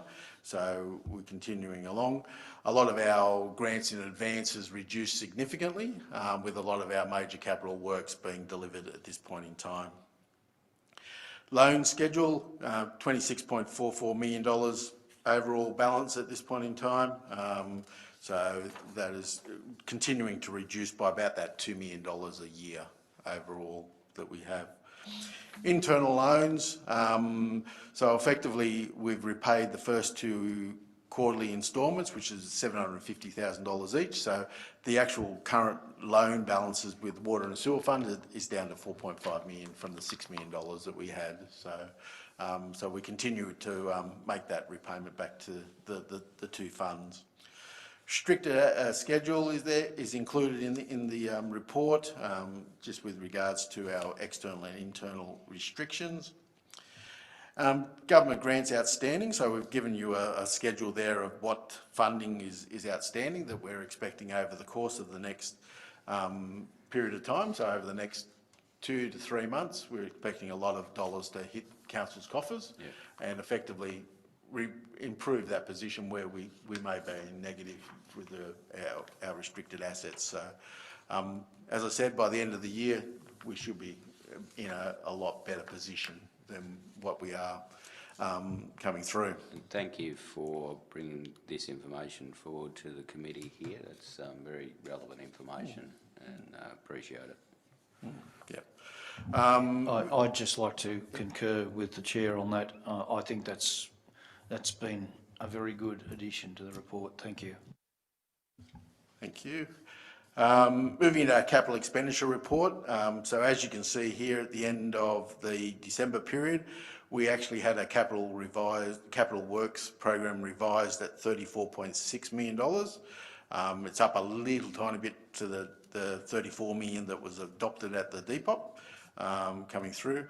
Based on year-to-date expenditure, it should be $19.96 million. I don't know where I got all those other funny numbers from, out to a fourth decimal point. That's a bit... So that figure was 19.96 million. 19.96, okay, somewhere in the To the end of December. I did look at that number and wondered how Gee, that's- a number can actually have 2 decimal points in it, but maybe that's a new numbering system. Excuse me, Mr Chair, I'm going to leave the meeting, thank you. Thank you, Mr Mayor, and happy safe travels. So overall, council has spent 57.7% of its budget. So pretty well, we're on track with our percentage and our works to date. So as you can see, with our overspend coming through. KPI side of things, 6 out of 33 KPIs, which only represents 18%, is off track at this point in time. We've got a more detailed schedule attached to this report that shows what those KPIs are that are off track. And also we have 3 that are being monitored, so they're within that, the variance range of the 5% coming through. So, and it's 9%. So overall, 27%. It's still outside of our 10% range. As the course of the next 6 months come through, we'd hope that those would come back into alignment. When I read through these KPIs, there's a lot just technicals on the monthly, isn't there? Is that my interpretation there, where they'll, as you say, come back in line? Correct. Because the holiday break and many other things have really just pushed That's correct. the numbers out. Yeah. So I think the same trend occurred last year, where it was way out of whack with KPIs until probably the March quarter, and then moving into the June year end, where a lot of those caught up, and we ended up being 80% of the actual KPIs delivered. So there will be improvement over the course of the next 6 months coming through. Then there's just a summary there on page 14 of the KPI rings there. So the year-to-date column is the main one that I look at coming through to make sure that they are in vogue. Moving on to our little schedules that we've got in here from 16 through to 19 is just a summary overall of our funds as well as our operational service areas. And the votes that we have got depicted here, which we have a schedule of those votes coming through to review before adopting the proposals. Moving into our bank and investments area there, as you can see, the graphs are like, it's come down from a very high point going back in September, October 24, and that's through delivery of a lot of the capital works. So that's just where the funds have moved out to. Our investment report coming through, we're all in the 4s at the moment. So Through you, Mr Chair, can I just ask a question about that graph? When I have a good look at it, the what do you call it? The pink line is investments, and the dark blue line is bank balance and investment, and the investments are sitting out there as term deposits and things, isn't it? Yes. And our bank balance is, what's it, 16.86 million. That's the overall cash balance. That's the overall cash balance. Yep. So when I look at this graph, our overall liquidity, is that the right way to describe it, including term deposits, which we could call in, can't we, if we needed it? Correct. is basically the vertical sum of both those lines. Is that correct? No, they're effectively together. It gives us the actual cash balance that we do hold. Right. And then how much we've got put away generating interest from term deposits and cash management accounts and so forth. Right. So effectively, our overall cash is $16.8 million. But that doesn't include our term It deposits? does, yes. It does? Yes, Right. yep. It's cash and investments. Right, okay. Yep. Right, okay. And then you see the investments held. So the cash management account is the day-to-day movement of cash in and out. Yep. So that's the one that we draw down when we have to pay bills and put back in there to generate a bit of interest effectively when we have excess cash. Yeah, so we desperately need that $7.5 million that the government owes us. $7.5 million always goes handy, yes. Yeah. And you'll see that term deposits go back up again slightly from that. So we'd like to see more of a gap between the two. We'd like to see that cash in the gap. Yeah, I'd prefer to have very, very close, because it means that the money that's above the pink line isn't generating any interest. Yep. So the pink line is actually generating interest, so we regard Yeah, and that's a good example. our cash management account as, because it's an interest-bearing account, as a term deposit type arrangement. Even though the interest on it is very minimal, it does produce interest. Yeah. So we try to keep our general fund at a relatively lowish point coming through, so because it's not generating any interest at all. Just on this, we've spoken about this for some years now. We have got through major projects now. Councillor Shields just discussed final payments into MR358, and we've had the main road, we've had Hunter Road. Do you feel that this is our likely true position, somewhere close to about here? Yeah. Overall, through you, Mr. Chair, you would think that once we receive funds in coming through, that will increase hopefully up to about 20 mil. So you think about 20 mil is our 22 mil, expected around that cash number. position. Yeah. So we would have an investment So- position of about $20 million. Correct. And then debts of 26. Yep. Yeah. Yep. On securitized debts. Secured debts, Yeah. yeah, coming through. 26. So that's pretty well where that will sit.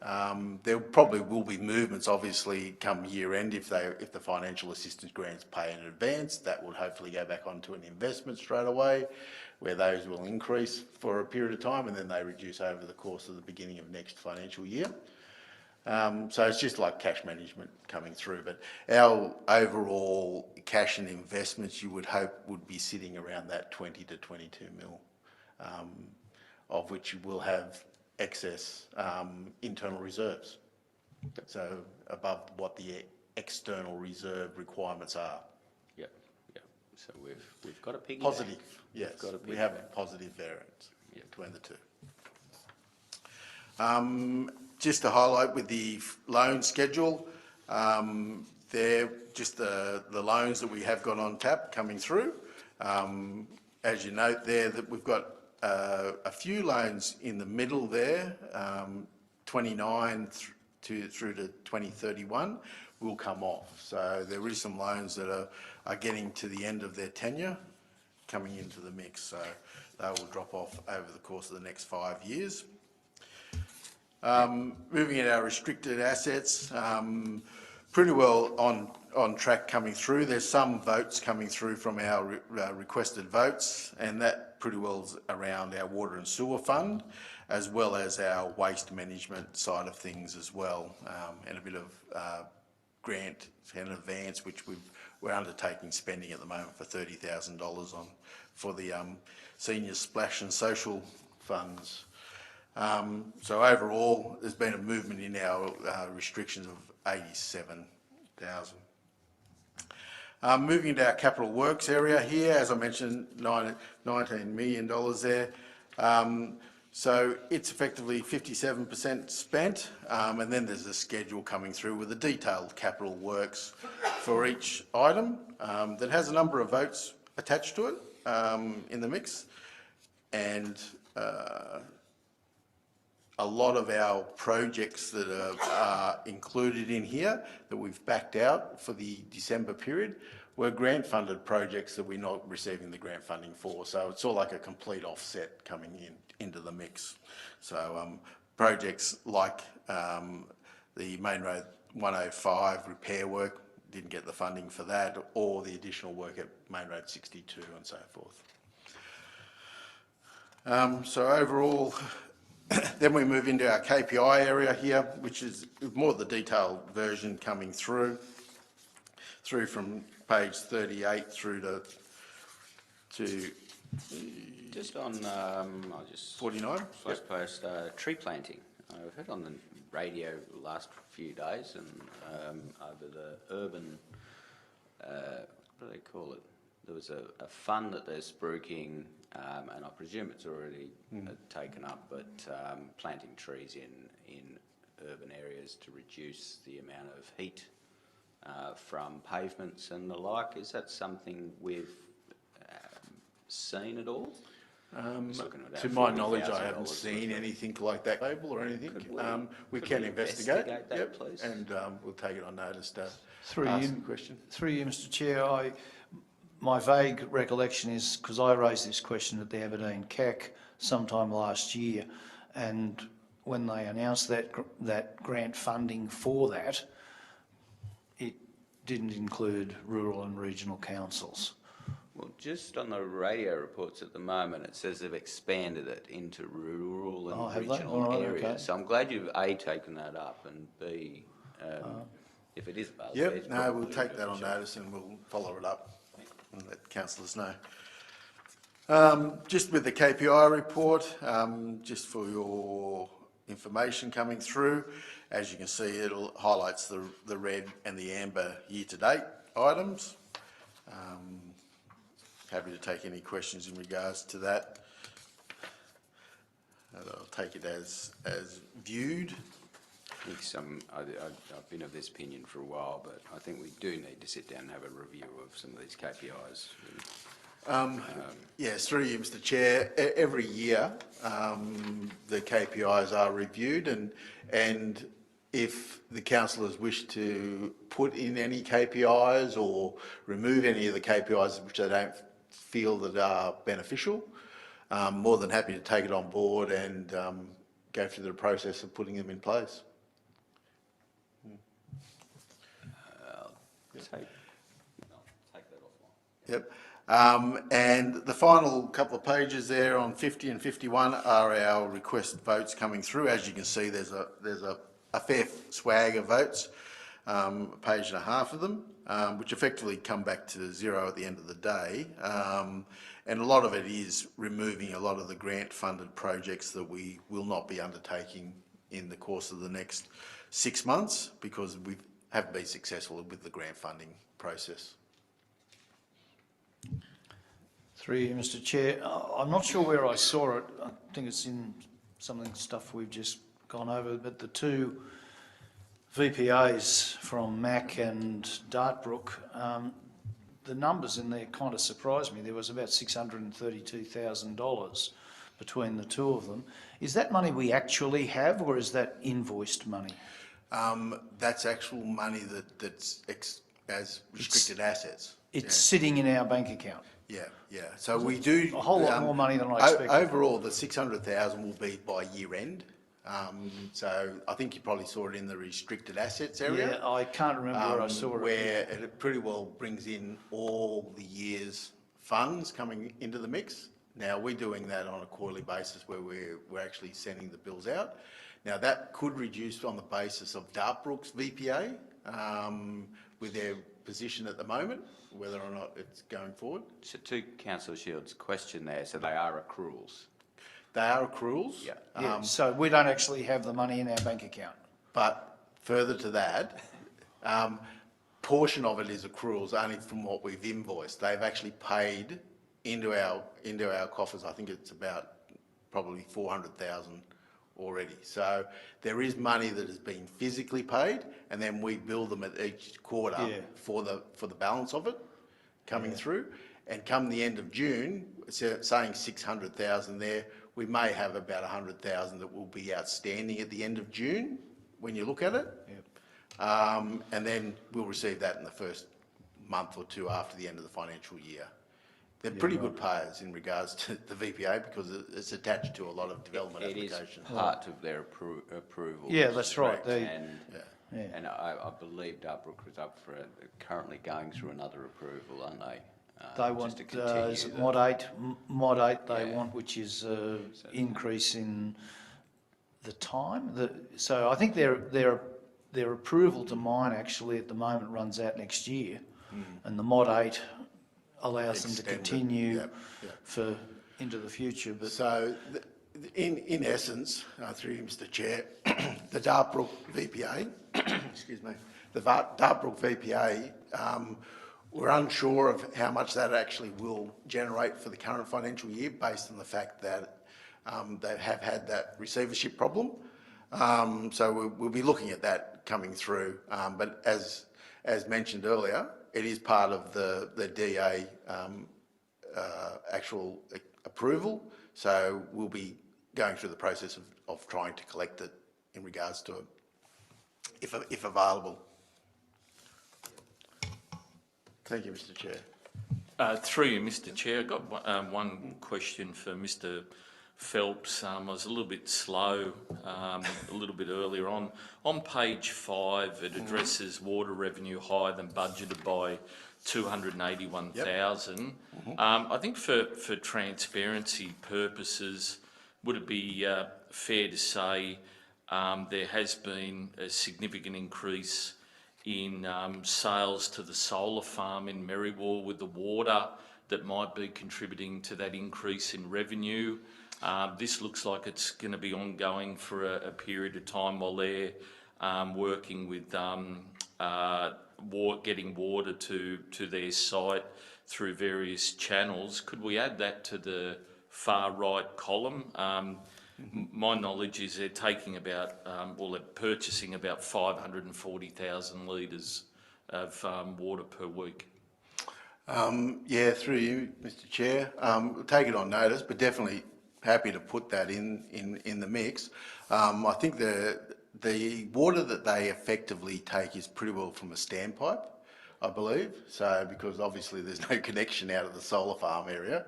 So it's not through the normal reticulation system, but it'd be driven from our standpipe, and a lot of that is contractors that will probably come and do a lot of the work for the solar farm.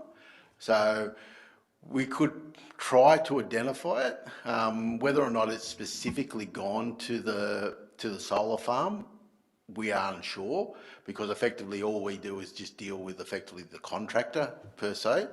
But we can definitely put in there increase in standpipe costs or revenue that's come through. That's not a problem. No, that's perfect. Just demonstrates that, we have got income streams other than grants, and this is one example where the contractor don't have, we've got the infrastructure, we've got the water, the product, and it's topping up our revenue. Yep, more than happy to do that. Thank you, Councillor Stiles, for your question there, and it did trigger a memory. I'm sorry. With utilisation of half a meg a week out of town water service there, it was brought to our attention when we visited Merriwall and looked at all the water infrastructure over there, that it would be really advantageous to have a second tank up on the high spot out towards Halls Road, I think it is. Right. Through Mr. Wamsley there.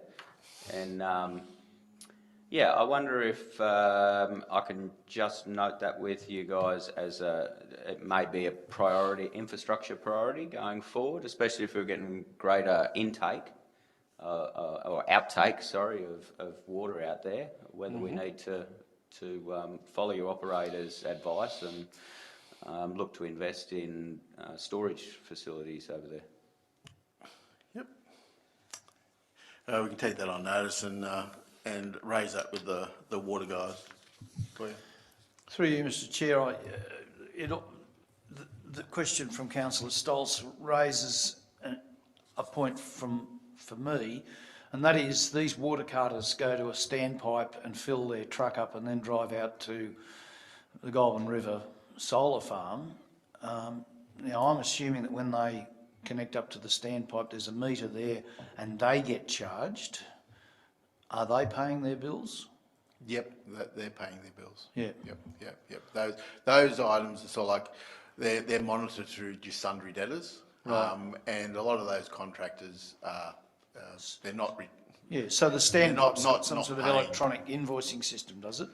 not an electronic invoice system. We have to actually invoice them for it. So it's like a commercial there's arrangement. gotta be someone standing there and saying, It's a "Just commercial arrangement. Yeah. We hold the power over their actual standpipe key. So we can Right.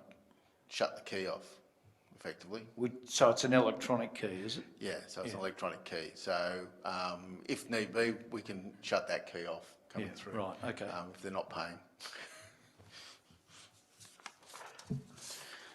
Very good. There being no further, is everybody happy for me to put this through as a block? Everybody happy with the budget variations there? Yes. Have we got a mover? Move councillor Shields, second councillor Stoles. All those in favour? I think the ayes have it. And thank you, Mr Phelps. I'll give you a little bit more time. We can meander into the operational report, please. Thank you, Mr Chair. So we'll move into effectively the first item there, which is our attendance record. So it's just goes through and gives the attendance records overall. I would like to assure everybody I believe I am still part of this group, but as not shown. Where? Exactly. So councillor Williamson actually doesn't exist? There is a ghost I'm of an Councillor apparition. William Past. We will make that adjustment accordingly, Mr Chair. Sorry for the little. I get the same at home, obliteration don't worry. of your history. I get the same at home, don't worry about it. Moving into our next part of the report there, we've got pretty well the action items from the council reports. So that's just to give you an update on those action reports as and when they've come through from councillors. So it's one that we provide and take that as being read. If there's any questions in regards to any of those items, more than happy to take them on board.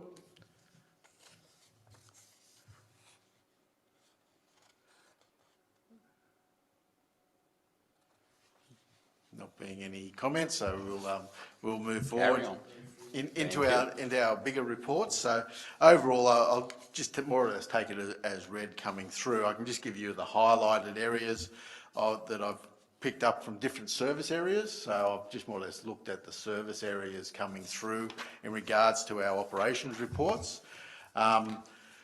So overall, from the reports, the admin and corporate area, it's ahead of budget at the moment, so it's ahead of budget by about 270,000. Normally, pretty well across the board, they're ahead of budget. The only main difference in there is the depot. That's a little bit overspent at the moment. It's on page 66 of about 62,000. We've had a fair bit of maintenance happening at the depots that were required. As well as we had the tools that were stolen from the Stone depot. So we're putting in an insurance claim for that. Could you elaborate further, please, Mr Phelps? Oh, this is the first I've heard of that. Overall, we had 2 break-ins at the Scone depot where somebody cut the wire at the back of the depot and got in the back door and got in and broke open some tool chests and so forth of the vehicles that were stationed up at the depot, and some of that equipment was stolen. The police were notified. We had a police item event raised and everything. So they came back once and then they came back a second time. So haven't come back since, and I think that we have got the perpetrators. What was the magnitude of the theft? It's about $20,000 roughly in tools that were actually thieved. So a lot of those were post-hole drivers and drills and so forth. I hope they're very productive with these items. I don't know how many crowbars would have been stolen from up there. No. So effectively, there is an insurance claim that's raised, and we'll get the funds. Through you, Mr Chair, did that inspire us to put CCTV up there? Have we got We any? do have CCTV. So that was helpful in, Yeah, that was helpful. Didn't get good drainage, good granular pictures of the perpetrator because they had hoods on and things like that. So it's very difficult to know who they were.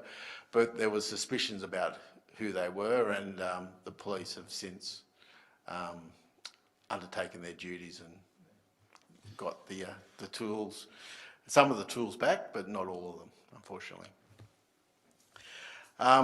Moving into our community services area, here this service area is 121,000 ahead at this point in time. Items in here of note, which is on page 77, which is our community services. It's ahead of budget at the moment. It's underspent effectively in the in its labour area, so that's with the lower wages due to vacancies and so forth, and also in its grants are a little bit lower because of the change in that funding scheme that I mentioned earlier. Really does mean that, I mean, underspending's great, but if we're not utilising our budget, we're not actually offering the service, are we? Correct. Yeah. So, and that's purely based on, I suppose, manpower on the ground, though. So if there's staff vacancies within areas, we are delivering the service as best we can. However, obviously, if you don't have an extra person, then obviously some of those services do struggle. Government Place, it's behind budget at the moment by about $40,000. So obviously we've had a major increase in our revenue, but also in our costs coming through.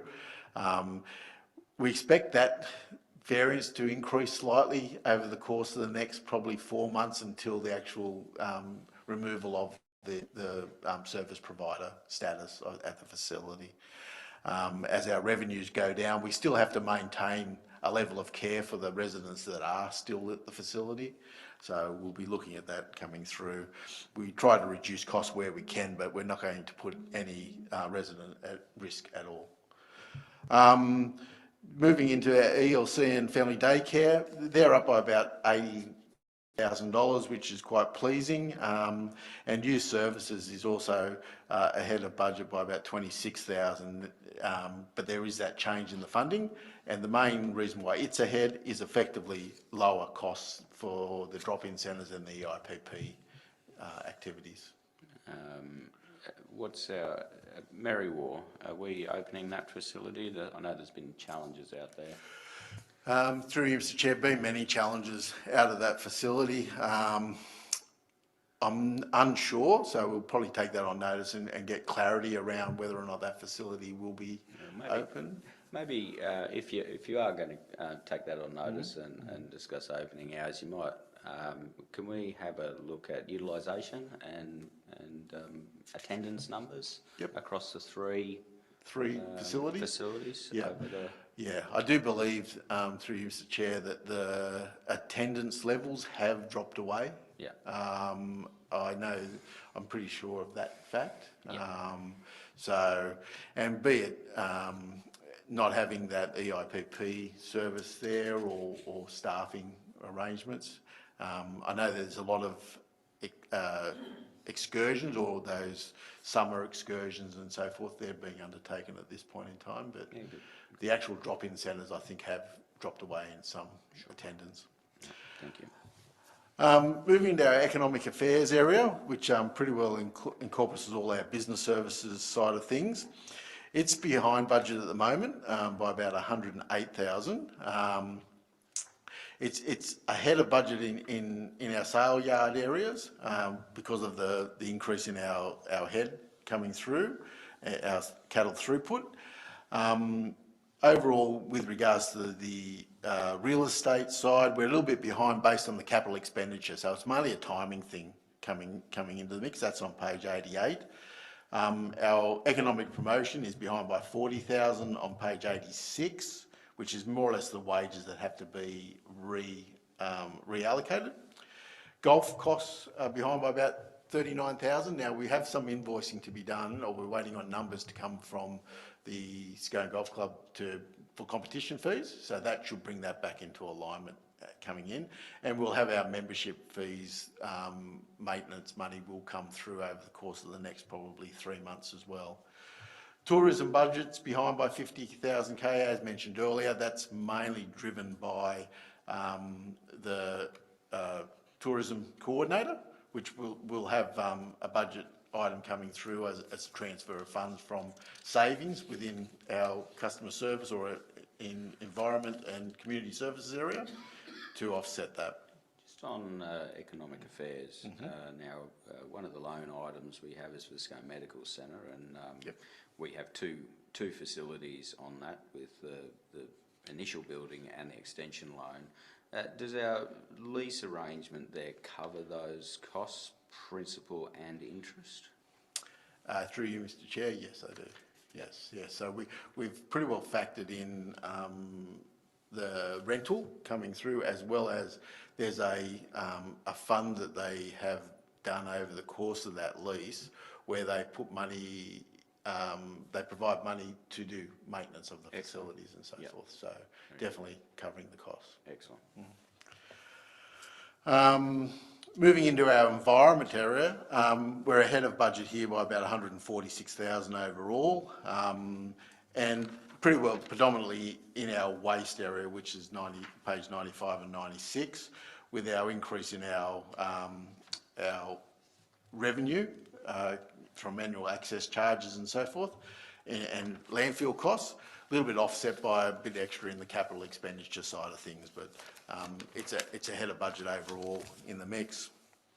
The general purpose side of things on 97, here we're ahead of budget by about 141K, just above in our rating and a bit of granting income coming through. So it'll stay pretty buoyant coming through, which we'll look at the end of the year, doing a vote and spreading across the organisation.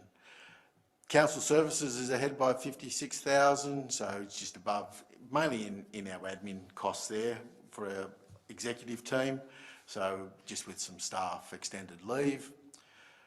Health services on 99, ahead of budget by about 38,000. Increases in our stat fees for our health services, for our health inspections, which is very pleasing, and our costs are lower, so it's got a good double whammy there. So it's going quite well. The housing and community amenities area from 101 through to 105 pages, $350,000 ahead.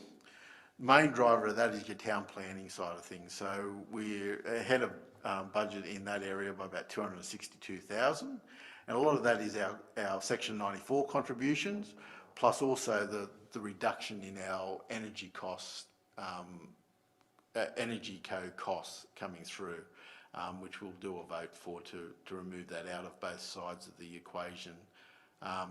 So it predominantly makes up that 350,000, and the other items included in there, as mentioned in our summaries, the public cemeteries are ahead of budget based on revenue as well as lower costs, and then our street lighting is obviously lower with the LED lights coming into the mix.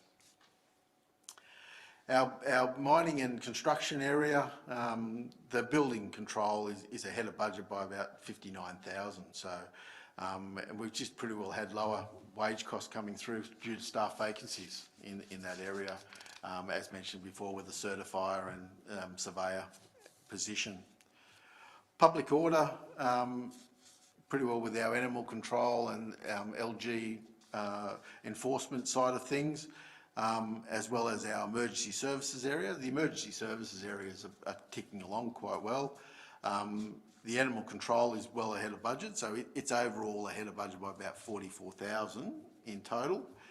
Animal control is ahead of budget by about 55, which is pretty well vacancies in those two roles, one of which has now been filled. And on 111, you got the LG enforcements. It's behind by about 22,000, so it's a bit goes the other way. So it's effectively we've had that put on a contractor, which has partially crosses over into animal control as well. So you've got a saving in one area where you've got vacancies, and we've got a contractor in place that is doing the inspections as well as doing a bit of animal control. So we need to portion those costs across the two boards. Did we find a safe and appropriate home for our 3 horses that seem to have come into our possession? I'm unsure, Mr. Chair. We can take that offline and we'll find that out for you. Okay. We won't take it on notice, so we'll just let you know externally. Unless any other councillor wishes to know what happened to the 3 horses that is in our possession. I think I desperately do want to know what's happened to 3 horses. Okay, well, we'll let you Nay. good segue. Councillor Stoltz. Moving into our rec and culture area, this is where we start seeing that the negatives start coming into play overall. So overall with regards to our rec and culture area, about 644 behind budget at the moment. So our parks and gardens is behind by the 82K, which is pretty well your admin, staff training and tree management costs being a lot higher. That's on page 116. The public libraries, which is 117, which is 71,000 behind overall. Admin costs and our general costs, which is our book purchasing. So they're a bit in advance. So it's pretty well chugging along. So we've identified that and we're monitoring those costs as and when they've come through. And hopefully that'll come back into alignment by the end of the financial year. The sports grounds is behind by about 272,000. So this is pretty well made up of costs that are maintaining the facilities in the operation costs, 144 there, but also the capital expenditure. So we've had capital expenditure down at Scone Park, which we'll bring in a contribution towards. So it'll be offset by additional funds coming through. And also the golf bunker we've had to do down at the golf course. So we've upgraded a couple of golf bunkers that were deteriorating, as which the golf committee is supplying some funds towards. So they'll be funding a contribution towards that golf bunker as well. And it's been a good job. I have actually been stuck in that bunker, so it is quite a difficult one to get out of now. Swimming pools is behind budget by about 68,000 on page 119. Utility costs are a little bit higher.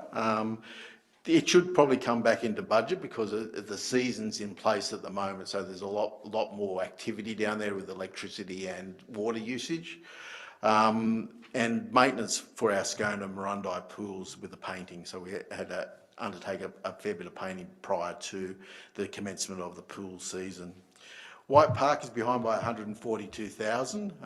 Through you, Mr. Chair, I just want to make a comment. I'm a regular user of Scone Pool, and it is disappointing to see that there's been some vandalism down there, particularly in the mail change sheds. People have mucked around with the locks on doors and that sort of stuff. It is just disappointing that people have great facilities. It's a fantastic swimming pool, but people can't help themselves, which is very disappointing. Through you, Mr. Chair. Just back onto the pools there. How are we tracking with, I guess, the maintenance of the pools and in terms of their ageing? I know the Merriwa pool was built in 1968. Is that something that may be down the track a number of years, a significant cost to refurbish or replace? Yeah, through you, Mr. Chair. Yeah, those pools are really coming to the end of their useful life when you really look at them.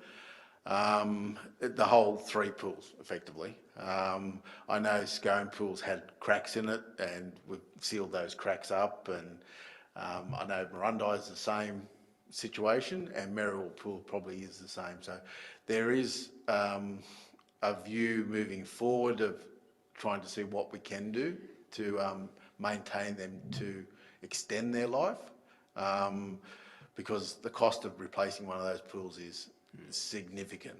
Yeah, and it'll have to be grant funded totally. For the councillor, I believe there's a document, a long-term asset renewal document, and that has some pretty scary numbers attached to it. Yeah. Yeah, that was my, one of my purposes for an upcoming motion on maybe how we move forward with these large infrastructure projects. In my personal life, I was always thought you should grow strawberries in swimming pools. Thank you for that philosophy there, sir. Yeah, so to answer the question through the chair, Councillor Stoltz, it is a major factor for council moving forward. It's not just the swimming pool infrastructure, as the chair alluded to. So a lot of our infrastructure across the board, water and sewer networks as well. We have ageing assets. So it's like anything, we have the ageing assets, and as the chair alluded to, we've got asset management plans in place for each of the asset classes that do go up each year. They are updated every year, and there is a lot of our assets that are coming to their effective useful life. However, we've extended those effective useful life through maintaining and moving them forward that way. Now, I'm sure the community's very appreciative that we've got them going as long, and I guess the other alternate, we don't want to end up in the controversy that North Sydney has with their pool. So, rock and a hard place. Maybe the government's listening, and maybe they'll throw some money into these projects in the future. Yes, no, through the chair, we don't want to go down the North Sydney path. We have our own controversies in this We joint. could potentially entice them with our much cheaper real estate. So perhaps relocating that pool to here and developing that one could be an option for them. Yeah, okay. I'll let you pose that to them, Mr. Chair. Yes. So moving into our other areas here, the transport side of things, which is the main driver behind the why we're negative to budget overall. It's behind at the moment by 1.7 million. Those items coming through is pretty well, the main items is the regional roads area, which is 125. It's behind budget at the moment by about 380,000. Hire and maintenance by about 168,000, and capex by about 238. Now the capex is a pretty well a timing factor. So that is a timing factor coming through. So our maintenance overall, as highlighted in our summary, where we had about 750 overspend at the moment in maintenance on roads, and that's why we're looking at the reassigning a lot of our workforce towards doing flood work damage in the second half of the year to bring those budgets back into alignment. So at the moment, we've gone hard probably in the first 6 months, but then we'll come back. A lot of crews have been stood down at the moment, and they're not our work crews, they're effectively contractors that we've had to engage to do some maintenance work. So we're turning off contractors instead of our other guys coming through. Local roads is a similar factor overall. So local roads is $1.3 million behind budget, and effectively 422,000 higher in maintenance costs coming through. And as I said, the guys have looked at that, taken contractor crews down, so they're not maintaining the roads coming through. It's ahead of schedule at the moment with our maintenance program. However, we will have to monitor those roads coming through to make sure they don't deteriorate in that second 6 months of the year. So we'll have to do some rectification works as and when we need to. But then we'll move into our flood damage works once it's approved, probably from the June quarter. So from April through to June, there'll be a lot of guys transferring their focus to that. The other side of it is CapEx. So the one I mentioned earlier, which was Barrington Forest, was 600,000 of that 880,000, plus also which will be funded through the R2R program. But our resheet program, we've pretty well completed our resheet program earlier than we anticipated. So we're not doing any more resheets coming through the mix. So it's effectively 250,000 overspent. So if you add those two together, it's nearly 882. The only other item in transport that's behind at the moment is our transport auxiliaries.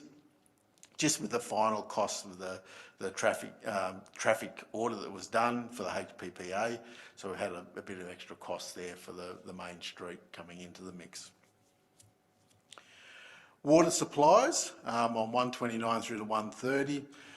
It's behind by about $250,000, about 243 to be precise. Revenue is up, which is good, but also our operating costs are up by about 414. Only in the last couple of days I've sat down with the manager of water and sewer, and we've gone through the maintenance areas of that and the treatment activities, and we identified a lot of costs that relate to renewals. So we'll be moving them out to capital, and that'll change that operation cost significantly. Is there a trend on failing infrastructure there? No, not really.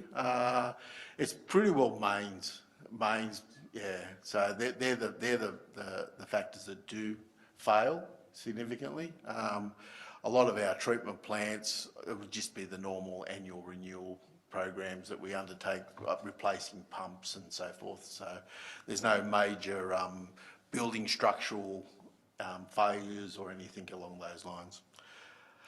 And sewer, it's behind by about $200,000. That's on 131 to 132. Here our revenue's up again, which is pleasing with the annual access fees and also contribution fees. Our operating costs again are higher by about 86K. And again, we've identified some renewal programs in there as well that will come out and go into CapEx. So that's quite pleasing. So that'll bring that back down into alignment. But our capital expenditure is high by about 263 at the moment.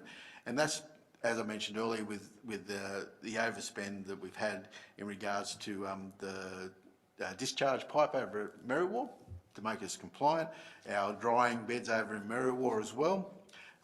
So that makes us compliant as well. And we've just had a bit of extra cost with an aerator and so forth at the Scone treatment plant. It failed and we had to replace it.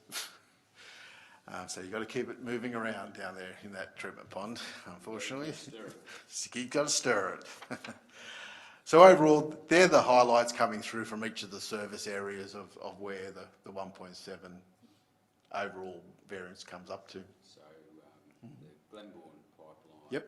replacement there, in the end, we've overspent our original budget by About 600,000. 6, Yeah, 600K, or probably 550K. Yeah. Yeah. Anyway, Yeah. Thank you, Mr. Chair. Any questions? Very.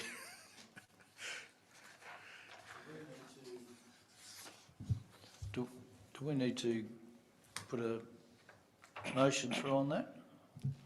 Because that's back at the beginning, isn't it? we just need to note the comments on Note the the comments, do we review. need to do that via a motion? Yep. Well, I'll move the You're motion. happy to move that? Yes. Happy, Councillor Shields, and seconded Councillor Stoles. All those in favour? I think the ayes have it, and that will come to a conclusion at that with our change of standing orders. So unless anybody else has got anything to bring forward, I'd like to call the meeting complete at 11:08, please, Karen. Thank you for attendance, councillors and staff.